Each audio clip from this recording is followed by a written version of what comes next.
सुनो मोदी, जोर से बोलिए। सुनो आरएसएस, सुनो भाजपा। हम भारत के मुसलमान हैं, हम घुसपैठिया नहीं हैं, हम घुसपैठिया नहीं हैं। हम अल्लाह की मर्जी से भारतीय हैं, तुम्हारी खैरात से नहीं है, तुम्हारी खैरात से नहीं है।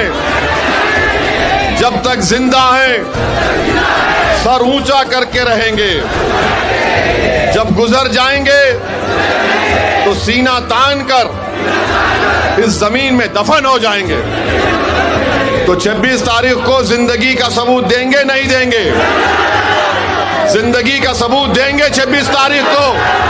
पतंग छाप पर बटन दबेगा, सीमांचल की किस्मत बदलेगी। अस्सलाम वालेकुम व रहमतुल्लाहि व बरकातहू।